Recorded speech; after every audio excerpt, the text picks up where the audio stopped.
ಇವತ್ತಿಂದ ಎಲ್ಲ ಕಡೆನೂ ಲಾಕ್ಡೌನ್ ಆಗೈತೆ. ಸೊ ಈ ಲಾಕ್ಡೌನ್ನ ಕರೆಕ್ಟಾಗಿ ಯುಟಿಲೈಸ್ ಮಾಡ್ಕೊಳ್ಳಿ. ನಿಮ್ಮ ನೋಡಿ, ಓದೋದೇ ಒಂದು ವಿಚಾರ ಅಂತ ಅಲ್ಲ, ಯಾವುದೇ ವಿಚಾರಗಳಾದ್ರೂ ಇವಾಗ ನಿಮಗೆ 14-15 ಡೇಸ್ ತುಂಬ ಟೈಮ್ ಇರುತ್ತೆ. ಇವಾಗ ನೀವು ಯಾವ್ದಾದ್ರು ಸ್ಪೋರ್ಟ್ಸಲ್ಲಿ ಚೆನ್ನಾಗಿದ್ದೀರಾ, ಆದಷ್ಟು ನಿಮ್ಮ ಲಿಮಿಟ್ಸಲ್ಲಿ ಸ್ಪೋರ್ಟ್ಸಲ್ಲಿ ಆ್ಯಕ್ಟಿವಿಟೀಸ್ಗಳಲ್ಲಿ ಸೇಫ್ಟಿ ಮೆಷರ್ಸ್ ತಗೊಂಡು ಮನೆ ಒಳಗಡೆ ಜಾಗ ಇದ್ದರೆ ಅಥವಾ ನಿಮ್ಮ ಮನೆ ಪಕ್ಕದಲ್ಲಿ ಜಾಗ ಇದ್ದರೆ ಅಂಥ ಕಡೆ ಆ್ಯಕ್ಟಿವಿಟೀಸ್ಗಳಲ್ಲಿ ಮಾಡಿ, ಅಥವಾ ಮನೇಲಿ ಇಂಡೋರ್ ಗೇಮ್ಸ್ಗಳನ್ನ ಆಡಿ, ಏನೇ ಆಡಿ. ಬಟ್ ಆದರೆ ಅದ್ರ ಜೊತೆಗೆ ಏನು ಮಾಡಿ ಗೊತ್ತಾ, ಯಾವಾಗಲೂ 24 ಗಂಟೆ ಓದಿ ಅಂದರೆ ಅದು ಯಾವುದೇ ಕಾರಣಕ್ಕೂ ಯಾರಿಗೂ ಓದೋಕ್ಕಾಗಲ್ಲ. 24 ಗಂಟೆ ಓದೋದ್ರ ಬದಲು ಅಟ್ಲೀಸ್ಟ್ ಈ ಲಾಕ್ಡೌನ್ ಟೈಮಲ್ಲಿ ಒಂದು 6 ರಿಂದ 8 ಗಂಟೆಯಷ್ಟು ಓದಿ ನೋಡಿ. ಯಾವತ್ತೂ ತಿಳ್ಕೊಳ್ಳಿ, ಒಂದು ಬುಕ್ ಇರುತ್ತೆ ಮತ್ತು ಒಂದಷ್ಟು ದುಡ್ಡಿರುತ್ತೆ ನೋಡಿ. ದುಡ್ಡಿಗೆ ಆಸೆ ಪಟ್ಟರೆ ದುಡ್ಡು ಖಾಲಿ ಆಗಿಬಿಡುತ್ತೆ, ಅದೇ ಬುಕ್ಕಿಗೆ ಆಸೆ ಪಟ್ಟರೆ ಬುಕ್ಕಲ್ಲಿರೋಂಥ ವಿದ್ಯೆ ನಿಮ್ಗೆ ಯಾವತ್ತೂ ಖಾಲಿ ಆಗಲ್ಲ. ಸೊ ನಾನು ನೀವು ಅಂತಲ್ಲ, ನನಗೂ ಸೇರಿಸೇ ಹೇಳ್ತಿರೋದು ಏನು ಗೊತ್ತಾ, ಎಜುಕೇಷನ್ ಯಾವಾಗಲೂ ತುಂಬ ಇಂಪಾರ್ಟೆಂಟ್ ನೋಡಿ. ಈ ವಯಸ್ಸಲ್ಲಿ ಓದಲೇಬೇಕು, ಖಂಡಿತವಾಗ್ಲೂ ಮಕ್ಳುಗಳು ನೀವು ಓದಲೇಬೇಕು, ಇದು ಒಂದೇ ಆಪ್ಷನ್ ಇರೋದು ನೋಡಿ. ಓದೋದ್ರ ಜೊತೆಗೆ ನೀವು ನಿಮ್ಮಲ್ಲಿರೋಂಥ ಪ್ರತಿಯೊಂದು, ನಿಮ್ಮಲ್ಲಿ ಏನೇನು ವ್ಯಕ್ತಿತ್ವಗಳಿರುತ್ತೆ ಅದನ್ನು ನಿಮ್ಮ ಓದು ಏನು ಮಾಡ್ತಿದ್ದು ಗೊತ್ತಾ, ಮುಂದಕ್ಕೆ ತೊಗೊಬರುತ್ತೆ ನೋಡಿ. ಇವಾಗ ಕೇಳಿಸ್ಕೊಳ್ಳಿ, ನಾನು ಸೆಕೆಂಡ್ ಇಯರ್ ಅವ್ರಿಗೆ ಇವಾಗ ಮೆಜರಿಂಗ್ ಇನ್ಸ್ಟ್ರೂಮೆಂಟ್ಸ್ದು ಚಾಪ್ಟರ್ ಕಂಟಿನ್ಯೂಷನ್ ಮಾಡ್ತಿದ್ದೀನಿ. ಇದು ಪಾರ್ಟ್ 5ನೇ ವಿಡಿಯೋ ಇದು ನೋಡಿ. ಇದರಲ್ಲಿ ನಾನು ನಿಮಗೆ ಆವಾಗಲೇ ಥರ್ಮೋಮೀಟರ್ ಅಂದರೆ ಏನು ಅಂತ ಎಕ್ಸ್ಪ್ಲೇನ್ ಮಾಡಿದ್ದೀನಿ. ಥರ್ಮೋಮೀಟರ್ ಅಂದರೆ ಒಂದು ಮೆಜರಿಂಗ್ ಇನ್ಸ್ಟ್ರೂಮೆಂಟ್ ನೋಡಿ. ಇವಾಗ ನಾನು ಹೇಳ್ತಿರೋದು ಯಾವುದು ಅಂದರೆ ಪೈರೋಮೀಟರ್. ಇದು ನೋಡಿ ಎಲ್ರಿಗೂ ಹೊಸ ಪದ, ಇದು ಎಲ್ಲರೂ ಥರ್ಮೋಮೀಟರ್ ಕೇಳಿರ್ತೀರ, ಆದರೆ ಪೈರೋಮೀಟರ್ ಅನ್ನೋ ಪದನ ಇದೇ ಫಸ್ಟ್ ಟೈಮ್ ಕೇಳ್ತಿರ್ತೀರ ನೋಡಿ. ಪೈರೋಮೀಟರ್ ಅಂದ್ರೆ ಏನು ಗೊತ್ತಾ, ಇದು ಸಹ ಒಂದು ಮೆಜರಿಂಗ್ ಇನ್ಸ್ಟ್ರೂಮೆಂಟ್. ಪೈರೋಮೀಟರ್ ಅಂದ್ರೆ ಏನು, it is a measuring instrument.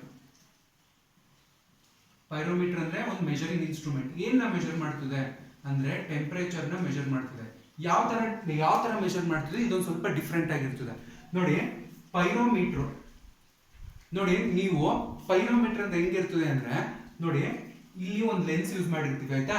ಆ ಲೆನ್ಸು ನೋಡಿ, ಇಲ್ಲಿಂದ ನಾವು ಲೈಟ್ ನ ಪಾಸ್ ಮಾಡ್ತಿರ್ತೀವಿ ಅಥವಾ ಹೀಟ್ ಪಾಸ್ ಮಾಡ್ತಿದೀವಿ ಅಂದಾಗ ಆ ಲೆನ್ಸ್ ಮುಖಾಂತರ ಬಂದು ಏನಾಗ್ತದೆ, ಇಲ್ಲಿ ಡಿವಿಯೇಷನ್ಸ್ ಗಳಾಯ್ತು ನೋಡಿ. ಇಲ್ಲಿ ಸ್ಟ್ರೈಟ್ ಲೈನ್ ಇದ್ದಿದ್ದು ಏನಾಯ್ತು, ನಿಮ್ಗೆ ಕೆಳಗಡೆಗೆ ಓರೆ ಅರ್ಥದಲ್ಲಿ ಬಾಗ್ದಂಗಾಯ್ತು ನೋಡಿ. ಬಾಗದ ಮೇಲೆ ಎಲ್ಲಿ ಬೀಳುತ್ತೆ ಅಂದ್ರೆ ಒಂದು ಥರ್ಮೋಕಪಲ್ ಅಂತ ಇರ್ತದೆ. ಥರ್ಮೋಕಪಲ್ ಅಂದ್ರೆ ಏನು ಅಂತ ಹೇಳ್ತೀನಿ, ಕೇಳಿಸ್ಕೊಳ್ಳಿ. ಥರ್ಮೋಕಪಲ್ ಅಂದ್ರೆ ಅದು ಒಂದು ಹೀಟಿಂಗ್ ಇನ್ಸ್ಟ್ರೂಮೆಂಟ್ ಆಯ್ತಾ. ಥರ್ಮೋಕಪಲ್ ಒಂದು ಹೀಟಿಂಗ್ ಇನ್ಸ್ಟ್ರೂಮೆಂಟ್. ಈಗ ನೀವೆಲ್ಲ ಥರ್ಮೋ ಫ್ಲಾಸ್ಕ್ ಅಂತ ಕೇಳಿದಿರ ಅಲ್ವಾ, ಫ್ಲಾಸ್ಕ್ನೇ ಎಕ್ಸಾಂಪಲ್ ತಗೊಳ್ಳಿ. ಥರ್ಮೋಕಪಲ್ ಅಂದ್ರೆ ಥರ್ಮೋ ಫ್ಲಾಸ್ಕ್ನೇ ಎಕ್ಸಾಂಪಲ್ ತಗೊಳ್ಳಿ. ಏನು ಹಂಗಂದ್ರೆ ನೋಡಿ, ಈಗ ಎಲ್ಲರೂ ಸ್ಟೀಲ್ದು ಫ್ಲಾಸ್ಕ್ ತರದ್ದು ವಾಟರ್ ಬಾಟಲ್ ಯೂಸ್ ಮಾಡ್ತೀರಾ ಅಲ್ವಾ, ಅಥವಾ ಮನೇಲಿ ಕಾಫಿಗೆ ಅಥವಾ ಟೀಗೆ ಫ್ಲಾಸ್ಕ್ನ ಯೂಸ್ ಮಾಡ್ತಾರೆ. ಏನು ಮಾಡ್ತೀವಿ ಫ್ಲಾಸ್ಕು ನೋಡಿ, ಫ್ಲಾಸ್ಕಲ್ಲಿ ನೀವು ಬಿಸಿಗೆ ಹಾಕಿರೋದನ್ನ ಬಿಸಿನ ಹಾಕಿಟ್ರೆ ಎಷ್ಟೇ ಅವರ್ ಬಿಟ್ಕೊಂಡು ನೋಡಿದ್ರು ಅದರಲ್ಲಿ ಇರೋಂಥ ನೀರು ಇರ್ಬೋದು, ಟೀ ಇರ್ಬೋದು, ಕಾಫಿ ಇರ್ಬೋದು, ಬಿಸಿ ಇರ್ತದೆ. ಅಂದರೆ ನೋಡಿ, ಅದ್ರೊಳಗಿರೋಂಥ ಹೀಟ್ನ ಈಚೆ ಬಿಟ್ಕೊಡಲ್ಲ. ನೀವು ನಾರ್ಮಲ್ ಆಗಿರೋ ಒಂದು ಪ್ಲಾಸ್ಟಿಕ್ ಬಾಟ್ಲಿಗೆ ಬಿಸಿಯಾಗಿರೋ ನೀರನ್ನ ಹಾಕಿ ಒಂದು ಥರ್ಮೋ ಫ್ಲಾಸ್ಕ್ ಅಂದರೆ ನಿಮ್ಮ ಥರ್ಮೋ ಫ್ಲಾಸ್ಕ್ ಒಳಗಡೆಗೆ ಒಂದು ನೀರನ್ನ ಹಾಕಿ ಎರಡನ್ನೂ 2 ಅವರ್ಸ್ ಬಿಟ್ಬಿಟ್ಟಿಡಿ. ಯಾವುದ್ರಲ್ಲಿ ಟೆಂಪ್ರೇಚರ್ ನೋಡಿ ಅಬ್ಸರ್ವ್ ಮಾಡ್ಬೇಕು. ಇದನ್ನೆಲ್ಲ ನಾವು ಇದನ್ನ ಡೈಲಿ ಲೈಫ್ ಸೈನ್ಸ್ ಅಂತ ಕರಿತೀವಿ. ನಾವು ಸುಮ್ಮನೆ ಏನೋ ಯೂಸ್ ಮಾಡ್ತಿದೀವಿ, ಬಾಟ್ಲ್ ಇದೆ ಯೂಸ್ ಮಾಡ್ತಿದೀವಿ ಅಂತಲ್ಲ, ಅದು ಏನಕ್ಕೆ ಹಂಗಿದೆ ಅಂತ ತಿಳ್ಕೊಬೇಕು ನೋಡಿ. ಇಲ್ಲಿ ಒಂದು ಥರ್ಮೋಕಪಲ್ದು ಅಂದ್ರೆ ಥರ್ಮೋ ಫ್ಲಾಸ್ಕ್ ಐತೆ, ಇಲ್ಲಿ ಮಾಮೂಲಿ ಪ್ಲಾಸ್ಟಿಕ್ ಬಾಟಲ್ ಐತೆ. ಇಲ್ಲಿ ನೀರು ಹಾಕಿಟ್ಬಿಟ್ಟು 1 ಅವರ್ ಬಿಟ್ಕೊಂಡು ನೋಡಿ, ಫುಲ್ ತಣ್ಣಗಾಗೋಗಿರುತ್ತೆ. ಇದನ್ನ 1 ಅವರ್ ಅಲ್ಲ 10 ಅವರ್ಸ್ ಬಿಟ್ಕೊಂಡು ನೋಡಿದ್ರು ಏನಾಗಿರುತ್ತೆ, ಇದು ಹೀಟಾಗೇ ಇರುತ್ತೆ. ಏನಕ್ಕೆ ಹಂಗಾಗಿರುತ್ತೆ ಅಂದ್ರೆ ನೋಡಿ, ಇಲ್ಲಿ ಸ್ಟೀಲ್ ಒಂದೇ ಮೆಟೀರಿಯಲ್ ಯೂಸ್ ಮಾಡಲ್ಲ, ಒಳಗಡೆ ಏನ್ ಮಾಡಿರ್ತಾರೆ ಗೊತ್ತಾ, ನಿಮ್ಗೆ ಕಾಪರ್ನ ಯೂಸ್ ಮಾಡಿರ್ತಾರೆ, ಮತ್ತೆ ನಿಮ್ಗೆ ಥರ್ಮಲ್ ಮೆಟೀರಿಯಲ್ಗಳನ್ನ ಯೂಸ್ ಮಾಡಿರ್ತಾರೆ. ಆವಾಗ ಏನಾಗುತ್ತೆ, ನಿಮ್ಗೆ ಹೀಟ್ ಹಾಕಿದ್ರೆ ಹೀಟ್ ಆಗೇ ಇರುತ್ತೆ, ಕೋಲ್ಡ್ ಹಾಕಿದ್ರೆ ಕೋಲ್ಡ್ ಆಗೇ ಇರುತ್ತೆ. ಅರ್ಥ ಆಯ್ತಾ ನೋಡಿ. ಇಲ್ಲಿ ಲೆನ್ಸ್ ಮೇಲೆ ಏನ್ ಮಾಡ್ತಾರೆ, ನಿಮ್ಗೆ ಹೀಟ್ ರೇಸ್ ಗಳನ್ನ ಪಾಸ್ ಮಾಡ್ತಾರೆ. ಮಾಡಾದ್ಮೇಲೆ ನೋಡಿ, ಥರ್ಮೋಕಪಲ್ ಅಲ್ಲಿ ನಿಮ್ಗೆ ಪ್ಲಾಟಿನಂ ಫಾಯಿಲ್ ನ ಯೂಸ್ ಮಾಡಿರ್ತಾರೆ ನೋಡಿ. ಪ್ಲಾಟಿನಂ ಅಂದ್ರೆ ಇದು ಚಿನ್ನ ಬೆಳ್ಳಿ ತರ ಒಂದು ಲೋಹ ಆಯ್ತಾ. ಈ ಲೋಹದ ಫಾಯಿಲ್ ಅಂದ್ರೆ ಏನ್ ಗೊತ್ತಾ, ಶೀಟ್ ತರದ್ದು ಒಂದು ಸುರುಳಿ ಆಕಾರದಲ್ಲಿ ಇರುವಂತ ಫಾಯಿಲ್ ನ ಇಟ್ಟಿರ್ತಾರೆ. ಏನ್ ಮಾಡ್ತಿದೆ ನೋಡಿ, ಈ ಹೀಟ್ ರೇಸ್ ಗಳು ಲೆನ್ಸ್ ಮುಖಾಂತರ ಏನಾಗಿರ್ತದೆ, ಸ್ಟ್ರೈಟ್ ಇರೋದು ನಿಮ್ಗೆ ಓರೆ ಆಕಾರದಲ್ಲಿ ಬಂದು ಎಲ್ಲಿ ಬೀಳ್ತದೆ ಅಂದ್ರೆ ಪ್ಲಾಟಿನಂ ಫಾಯಿಲ್ ಮೇಲೆ ಬೀಳ್ತದೆ.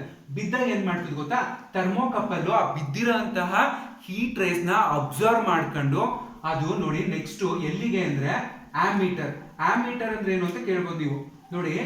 ಆಮೀಟರ್ ಅಂದ್ರೆ ಇದು ಒಂದು ಮೆಜರಿಂಗ್ ಇನ್ಸ್ಟ್ರೂಮೆಂಟ್. ಏನ ಮೆಜರ್ ಮಾಡ್ತದೆ ಅಂದ್ರೆ ಆ ಸರ್ಕ್ಯೂಟ್ ಅಲ್ಲಿ ಫ್ಲೋ ಆಗ್ತಾ ಇರುವಂತಹ ಕರೆಂಟ್ ನ ಮೆಜರ್ ಮಾಡ್ತದೆ. ನೋಡಿ ಆಮೀಟರ್ದು ಏನ್ ಕೆಲಸ ಅಂದ್ರೆ ಆಮೀಟರ್ ಎಲ್ಲೇ ಇದ್ರೂ ಆ ಕರೆಂಟ್ ಫ್ಲೋ ಆಗ್ತಾ ಇರುತ್ತೆ ನೋಡಿ ಸರ್ಕ್ಯೂಟ್ ಅಲ್ಲಿ. ನೋಡಿ ಇದನ್ನ ಸರ್ಕ್ಯೂಟ್ ಅಂತ ಕರಿತೀವಿ ಆಯ್ತಾ. ಈ ತರ ಲೈನ್ ಗಳಿದೆಯಲ್ಲ ಇದನ್ನ ಸರ್ಕ್ಯೂಟ್ ಅಂತ ಕರಿತೀವಿ. ನೋಡಿ ಇಲ್ಲಿ ಬಂದಿರುವಂತಹ ಹೀಟ್ ರೇಸ್ ಪ್ಲಾಟಿನಂ ಫಾಯಿಲ್ ಮುಖಾಂತರ ಬಿದ್ದ ತಕ್ಷಣ ಅದನ್ನ ಥರ್ಮೋಕಪಲ್ ಏನ್ ಮಾಡ್ತೈತೆ ಅಬ್ಸರ್ವ್ ಮಾಡ್ಕೊಂಡು ಈ ಸರ್ಕ್ಯೂಟ್ ಮುಖಾಂತರ ಏನ್ ಮಾಡ್ತೈತೆ ಅಮ್ಮೀಟರ್ ಸೆಂಡ್ ಮಾಡ್ತೈತೆ. ಅಮ್ಮೀಟರ್ ಏನ್ ಮಾಡ್ತದೆ ಅಂದ್ರೆ ನೋಡಿ ಎಷ್ಟು ಬಂದೈತೆ ಕರೆಂಟು, ಎಷ್ಟು ಫ್ಲೋ ಆಗೈತೆ, ಎಷ್ಟು ಪಾಸ್ ಆಗೈತೆ ಅನ್ನೋದನ್ನ ಸ್ಕೇಲ್ ಅಲ್ಲಿ ತೋರಿಸ್ತದೆ. ನೋಡಿ ಇಲ್ಲಿ ಇಷ್ಟು ಡಿಗ್ರಿ ಅಂದ್ರೆ ಈ ಸ್ಕೇಲ್ ಏನ್ರಲ್ಲಿ ಇರ್ತದೆ ಅಂದ್ರೆ ಡಿಗ್ರಿ ಸೆಲ್ಸಿಯಸ್ ಅಲ್ಲಿ ಇರುತ್ತೆ. ಕ್ಯಾಲಿಬ್ರೇಟ್ ಮಾಡಿರ್ತಾರೆ. ಕ್ಯಾಲಿಬ್ರೇಟ್ ಅಂದ್ರೆ ಅದನ್ನ ಸೆಟ್ ಮಾಡಿರ್ತಾರೆ ಡಿಗ್ರಿ ಸೆಲ್ಸಿಯಸ್ಗೆ ತೋರ್ಸಂಗೆ. ನೋಡಿ ಇಷ್ಟ ನೀವು ಪೈರೋಮೀಟರ್ ಅಂದ್ರೆ ಅರ್ಥ ಮಾಡ್ಕೋಬೇಕಾಗಿರೋ. ಪೈರೋಮೀಟರ್ ಅಂದ್ರೆ ಏನು? One measuring instrument. ಮುಗೀತು ಪೈರೋಮೀಟರ್ ಅಂದ್ರೆ. ಅದು ಹೆಂಗ್ ವರ್ಕ್ ಮಾಡುತ್ತೆ ಅಂತ ತಿಳ್ಕೊಬೇಕು. ನೋಡಿ ಹೆಂಗ್ ವರ್ಕ್ ಮಾಡುತ್ತೆ ಅಂದ್ರೆ ಇಲ್ಲಿ ನೋಡಿ, ಇಲ್ಲಿ ನಿಮ್ಗೆ ಹೀಟ್ ಪಾಸ್ ಆಗ್ತಾ ಇರ್ತದೆ ಆಯ್ತಾ. ಹೀಟ್ ವೇವ್ಸ್ ನ ಲೆನ್ಸ್ ಮುಖಾಂತರ ನೋಡಿ ಲೆನ್ಸ್ ಮುಖಾಂತರ ಪಾಸ್ ಮಾಡ್ತಿರ್ತೀವಿ. ಆ ಲೆನ್ಸ್ ಏನ್ ಮಾಡುತ್ತೆ ಪ್ಲಾಟಿನಂ ಫಾಯಿಲ್ ಮೇಲೆ ಆ ಹೀಟ್ ರೇಸ್ ಗಳು ಬೀಳುತ್ತೆ.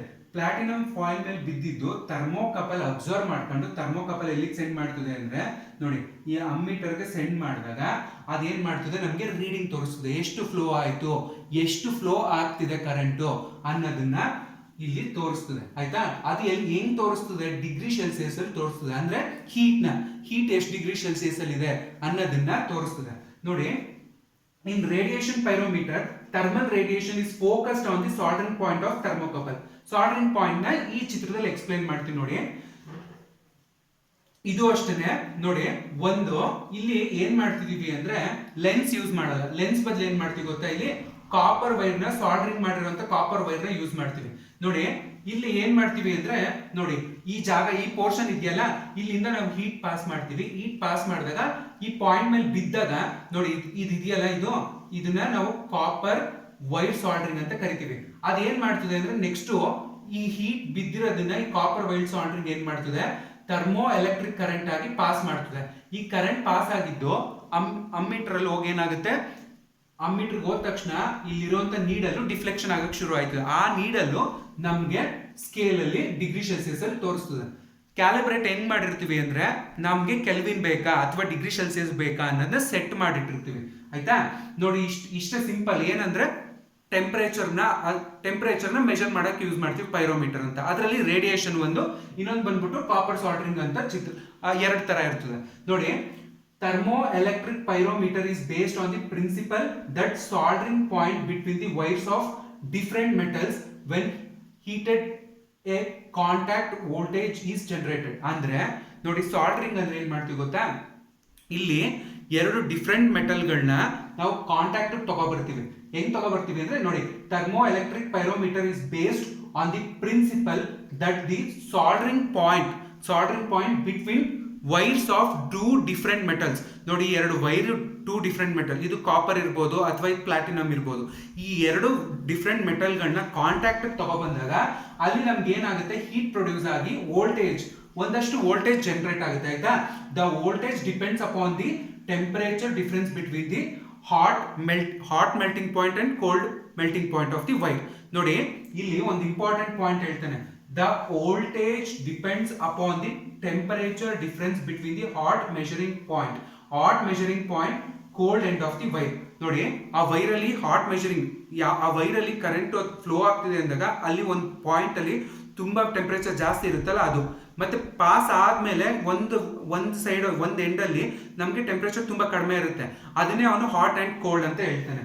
ಅದಾದ್ಮೇಲೆ thermocouple elements are of copper.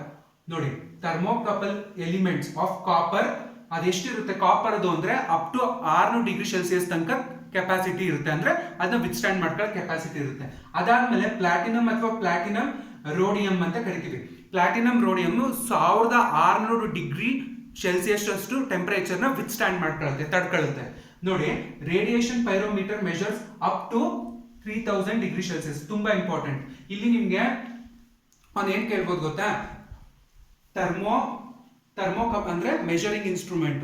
ಈ ಮೆಜರಿಂಗ್ ಇನ್ಸ್ಟ್ರೂಮೆಂಟ್ ಅಲ್ಲಿ ಒಂದು ಥರ್ಮೋಮೀಟರ್ ನೋಡಿದ್ರೆ ಪೈರೋಮೀಟರ್ ಅಲ್ಲಿ ಇಷ್ಟರಲ್ಲಿ ನಿಮ್ಗೆ ಏನ್ ಕೇಳ್ಬೋದು ಅಂದ್ರೆ ಯಾವ ಫಾಯಿಲ್ ನ ಯೂಸ್ ಮಾಡ್ತಾನೆ ಪೈರೋಮೀಟರ್ ಅಲ್ಲಿ ಅಂತ ಕೇಳ್ಬೋದು. ನೋಡಿ ಯಾವ ಫಾಯಿಲ್ ನ ಯೂಸ್ ಮಾಡ್ತಾನೆ ಅಂತ ತಕ್ಷಣ ಟಕ್ ಅಂತ ನೀವು ಆನ್ಸರ್ ಮಾಡಬೇಕು. ಏನು? Platinum foil. ಪ್ಲಾಟಿನಮ್ ಫಾಯಿಲ್ ನ ಹೆಂಗಿರುತ್ತೆ ಅಂದ್ರೆ ಒಂದು ಶೀಟ್ ತರ ಇರ್ತದೆ. ಶೀಟ್ ತರ ಇರೋದು ಅದೀಗ ನೀವು ಡೈರಿ ಮಿಲ್ಕ್ ಚಾಕ್ಲೇಟ್ ಎಲ್ಲ ತಿಂದಾಗ ಅದರಲ್ಲಿ ಗೋಲ್ಡ್ ಕಲರ್ದು ಶೀಟ್ ಇರಲ್ವಾ ಒಳಗಡೆ, ಚಾಕ್ಲೇಟ್ ಒಳಗಡೆ, ಆ ಶೀಟ್ ನ ನಾವು ಫಾಯಿಲ್ ಅಂತ ಕರಿತೀವಿ. ಏನಕ್ಕೆ ಯೂಸ್ ಮಾಡ್ತೀವಿ ಅಂದ್ರೆ ಅದು ಫ್ರೆಶ್ ಆಗಿರ್ಲಿ ಅಥವಾ ಅದಕ್ಕೆ ಯಾವುದೇ ತರದ್ದು ನಮಗೆ ಅದ್ರ ಮೇಲೆ ಯಾವುದೇ ರೇಡಿಯೇಷನ್ಸ್ಗಳಿರ್ಬೋದು ಅಥವಾ ಯಾವುದೇ ತರದ ಕೆಮಿಕಲ್ ಪ್ರೋಸೆಸ್ಗಳು, ಕೆಮಿಕಲ್ ಎಫೆಕ್ಟ್ ಆಗಬಾರ್ದು, ಬೇಗ ಮೆಲ್ಟ್ ಆಗಬಾರ್ದು ಅನ್ನೋದಕ್ಕೋಸ್ಕರ ನಾವು ಫಾಯಿಲ್ ನ ಯೂಸ್ ಮಾಡಿರ್ತೀವಿ. ಇಲ್ಲಿ ನಾವೇನು ಯೂಸ್ ಮಾಡ್ತೀವಿ ಅಂದ್ರೆ ಪ್ಲಾಟಿನಂ ಫಾಯಿಲ್ ನ ಯೂಸ್ ಮಾಡ್ತೀವಿ. ಏನಕ್ಕೆ ಅಂದ್ರೆ ಅಲ್ಲಿ ಬಂದಿರೋಂಥ ಹೀಟ್ ನ ಅಬ್ಸರ್ವ್ ಮಾಡ್ಕೊಂಡು ಅದು ಏನ್ ಮಾಡುತ್ತೆ, ಅಮ್ಮೀಟರ್ಗೆ ಟ್ರಾನ್ಸ್ಫರ್ ಮಾಡುತ್ತೆ. ಆಯ್ತಾ? ಅದಾದ್ಮೇಲೆ ನೋಡಿ, ಅದಾದ್ಮೇಲೆ ನಾವ್ ಇನ್ನೇನು ಅಂದ್ರೆ ಥರ್ಮೋಕಪಲ್ದು ಕಾಪರ್ದು ಎಷ್ಟು ಡಿಗ್ರಿ ತನಕ ಟೆಂಪರೇಚರ್ ತಡ್ಕೊಳ್ಳುತ್ತೆ, 600 ಡಿಗ್ರಿ. ನೆಕ್ಸ್ಟ್ ಪ್ಲಾಟಿನಂ ಯೂಸ್ ಮಾಡಿದಾಗ ಎಷ್ಟು, 1600 ಡಿಗ್ರಿ ತನಕ. ಓವರ್ ಆಲ್ ಈ ಪೈರೋಮೀಟರ್ ಎಷ್ಟು ಟೆಂಪರೇಚರ್ ನ ಮೆಜರ್ ಮಾಡ್ತಿದೆ ಅಂದ್ರೆ 3000 ಡಿಗ್ರಿ ಟೆಂಪರೇಚರ್ ಅಷ್ಟು ಟೆಂಪರೇಚರ್ ನ ಮೆಜರ್ ಮಾಡ್ತಿದೆ. ಇಷ್ಟು ಇಂಪಾರ್ಟೆಂಟ್ ನೋಡಿ. ಇಲ್ಲಿ ನೀವು ಕಲ್ತಿದ್ ಎರಡೇ, ಒಂದು ಥರ್ಮೋಮೀಟರ್ ಕಲ್ತ್ರಿ, ಆಯ್ತಾ, ಮೆಜರಿಂಗ್ ಇನ್ಸ್ಟ್ರೂಮೆಂಟ್ ಅಲ್ಲಿ ಒಂದು ಥರ್ಮೋಮೀಟರ್ ಕಲ್ತ್ರಿ. ಥರ್ಮೋಮೀಟರ್ ಜೊತೆಗೆ ನೀವು ಇನ್ನೇನ್ ಕಲ್ತ್ರಿ ಅಂದ್ರೆ ಪೈರೋಮೀಟರ್ ಒಳಗಡೆ ಒಂದು ಸಣ್ಣ ಟಾಪಿಕ್ ಸಣ್ಣದು ಒಂದು ಪದ ಬರ್ತದೆ, ಅದು ಥರ್ಮೋಕಪಲ್ ಅಂದ್ರೆ ನೋಡಿ, ಹೀಟ್ ನ ಅದೇನ್ ಮಾಡುತ್ತೆ ಗೊತ್ತಾ, ಥರ್ಮೋಕಪಲ್ ಹೀಟ್ ನ ಒಳಗಡೆ ಇಟ್ಕೊಂಡಿದ್ದ ಈಚೆಗೆ ಪಾಸ್ ಮಾಡಲ್ಲ. ಅಂದ್ರೆ ಈಗ ಇದನ್ನೇ ಒಂದು ವಾಟರ್ ಬಾಟಲ್ ಅನ್ಕೊಳ್ಳಿ, ಇದ್ರೊಳಗೆ ನಾನು ಬಿಸಿನೀರು ಹಾಕಿಟ್ಟಿದ್ದೀನಿ, ಹಾಕ್ಬಿಟ್ಟು ನಾನು ಏನ್ ಮಾಡ್ತೀನಿ, ಕ್ಯಾಪ್ ಹಾಕಿ ಇಟ್ಬಿಡ್ತಿದ್ದೀನಿ. ಇದ್ರೊಳಗಡೆ ಹೀಟ್ ಇರುತ್ತಲ್ಲ, ಅದು ಅದ್ರೊಳಗೆ ಇರುತ್ತೆ, ಈಚೆಗೆ ಅದು ಟ್ರಾನ್ಸ್ಫರ್ ಮಾಡಲ್ಲ. ಅದೇ ನಾರ್ಮಲ್ ಪ್ಲಾಸ್ಟಿಕ್ ಬಾಟಲ್ ತಗೊಂಡಾಗ ಏನಾಗುತ್ತೆ, ಈಗ ನೋಡಿ ನಾವು ಸ್ಟೀಲ್ ಬಾಟಲ್ ತಗೊಂಡು ಮುಟ್ಟಾಗ ನಮಗೆ ಬಿಸಿ ಅಂತ ಅನ್ಸಲ್ಲ, ಓಪನ್ ಮಾಡಿ ಕುಡಿತೀವಲ್ಲ ಆವಾಗಲೇ ಬಿಸಿ ಅನ್ಸುತ್ತೆ. ಪ್ಲಾಸ್ಟಿಕ್ ಬಾಟಲ್ ಅಲ್ಲಿ ಏನ್ಸುತ್ತೆ, ಮುಟ್ಟಿದ ತಕ್ಷಣ ಬಿಸಿ ಅನ್ಸ್ತಾ ಇರುತ್ತೆ. ಅಂದ್ರೆ ಅದರಲ್ಲಿರೋ ಹೀಟ್ ನ ಏನ್ ಮಾಡ್ಬಿಡ್ತಾ ಇದೆ, ಈಚೆಗೆ ಟ್ರಾನ್ಸ್ಫರ್ ಮಾಡ್ಬಿಡ್ತಾ ಇದೆ. ಅದೇ ನಮಗೆ ಥರ್ಮೋ ಫ್ಲಾಸ್ಕ್ ಅಥವಾ ಥರ್ಮೋಕಪಲ್ದಲ್ಲಿ ಏನಿರುತ್ತೆ ಅಂದ್ರೆ, ನೀವು ಕೋಲ್ಡ್ ವಾಟರ್ನ ಹಾಕಿಟ್ರು ಕೋಲ್ಡ್ ಆಗೇ ಇರುತ್ತೆ, ಹಾಟ್ ವಾಟರ್ನ ಹಾಕಿಟ್ರು ಹಾಟ್ ಆಗಿರುತ್ತೆ. ಏನಕ್ಕೆ ಅಂದ್ರೆ ಅದು ಅದರಲ್ಲಿ ಇರೋಂಥ ಹೀಟ್ನೆಸ್ ನ ಅಥವಾ ಕೋಲ್ಡ್ನೆಸ್ ನ ಈಚೆ ಎನ್ವೈರನ್ಮೆಂಟಲ್ ಜೊತೆ ರಿಯಾಕ್ಟ್ ಆಗಕ್ ಬಿಡಲ್ಲ. ಅರ್ಥ ಆಯ್ತಾ ಇಷ್ಟುನು?